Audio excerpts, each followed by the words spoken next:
I now see snow profiles and snowpack tests as a very small puzzle piece in the big picture, and I need the big picture to be able to make a proper assessment of the conditions and to make decisions. Originally from New Zealand, Penny has been in the avalanche patch since she was a teenage volunteer ski patroller at her local ski club. Since then, she's been an avalanche forecaster for ski areas, heli ski operations, a national park, highways, and other industrial projects. She also spent many years as a public avalanche forecaster with the New Zealand Mountain Safety Council and Avalanche Canada, also teaching professional avalanche training courses in both countries. Penny is the author of Avalanche Awareness in New Zealand Backcountry and 2 published ISSW papers. Penny is an IFMGA mountain guide and is a director on the board of the Canadian Avalanche Association. Now based in Revelstoke, she works as a guide and avalanche safety consultant. Penny, are there some habits that work for you, or what advice do you have for your younger self? When I was young and early in my career, I was very keen on understanding the snow. So I was deep into books and often deep into the snow, digging profiles.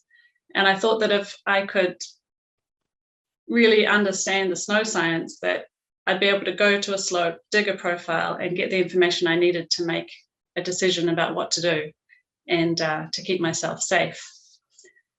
And as I've got older, I've decided that now, although those skills are really important, I now see snow profiles and snowpack tests as a very small puzzle piece in the big picture, and I need the big picture to be able to make a proper assessment of the conditions and to make decisions.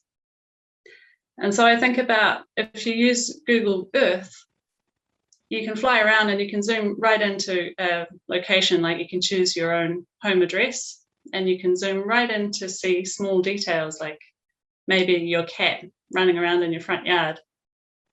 And I see digging a snow profile as a bit like that. You're zooming right into one little spot.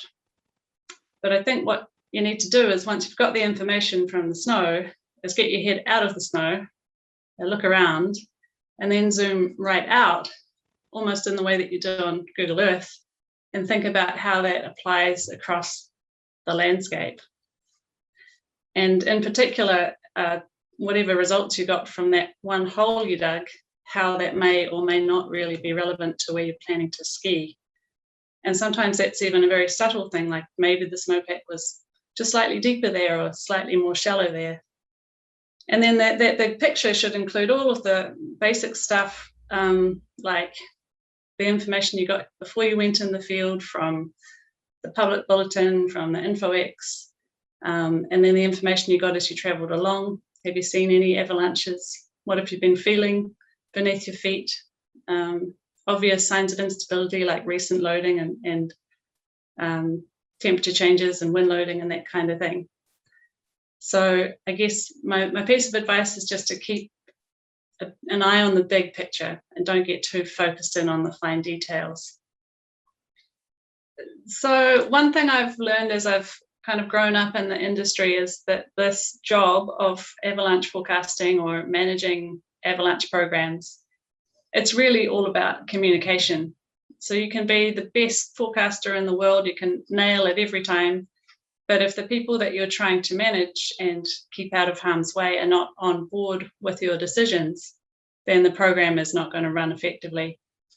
So these days, if I'm running a program, I put a lot of focus on building a rapport with my clientele, and that could apply to whether it's a ski area with the public or with your managers. A lot of industrial work I do, I have industrial clients who may not understand avalanche problems very well.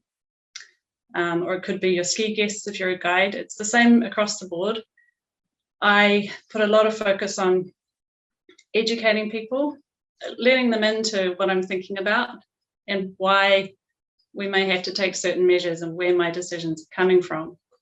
So when the time does come that I have to tell them that an area is closed or we're not going to ski that run today, that hopefully they're already on board with that decision-making process and they have an understanding of the the rationale behind it.